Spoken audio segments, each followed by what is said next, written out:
Florence Dubos, vous êtes cuisinière à l'école de Castex, dans les Landes.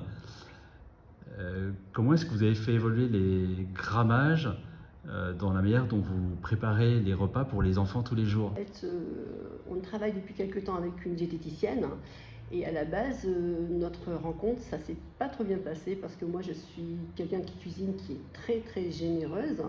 Donc j'avais tendance à surproduire parce que moi je voyais que les enfants mangeaient. Les enfants mangeaient et puis moi c'était vraiment un plaisir réel de les voir se régaler.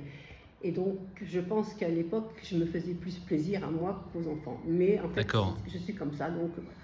Et donc, très clairement, dès le départ, elle a vu ma façon de travailler. Alors, je me souviens, puisqu'on en a reparlé depuis, elle n'a jamais osé me dire que sur l'instant que ce que je faisais, c'était pas du tout la bonne chose, la bonne approche. Parce que moi, je me souviens que quand on faisait des plats en sauce, je repassais avec des gros pots de soupe et je remettais encore des louches de sauce dans les assiettes des enfants et de les voir se régaler. Moi, j'étais aux anges en fait. Et donc, de façon très gentille et très précautionneuse, elle a commencé à me faire comprendre que ce que je faisais, c'était pas forcément une bonne chose. Mais moi, je comprenais pas. Parce que moi, les enfants ils mangeaient, les enfants se régalaient. Donc, si les enfants mangent, il n'y a pas de souci. Il est où le problème en fait? Oui.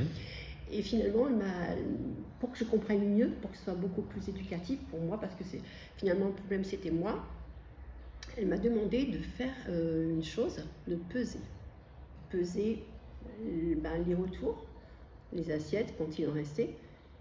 Et c'est là où vraiment j'ai pris conscience parce que là je me suis dit, wow, c'est vrai que là c'est un peu beaucoup. Ouais.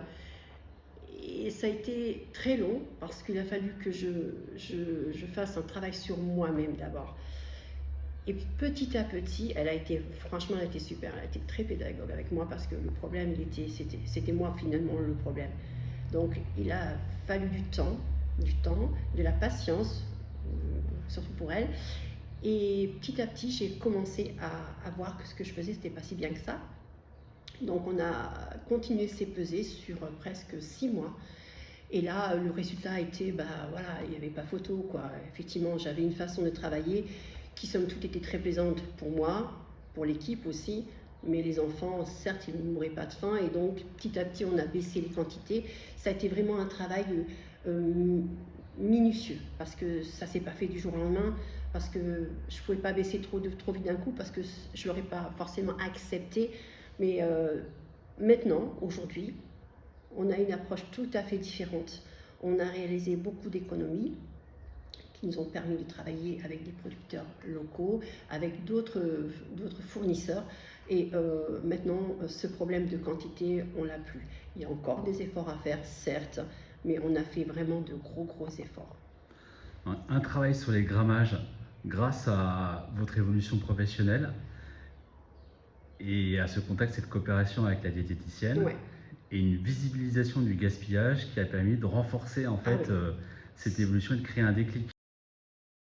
Vous avez suivi 2 jours de formation professionnelle sur la réduction du gaspillage alimentaire et Oui. des déchets en Oui. restauration collective. Oui. La deuxième journée vient de se terminer. Oui. Qu'est-ce que vous ont apporté ces 14 heures de formation? Cette formation-là conforte vraiment tout ce que nous, on a mis en place.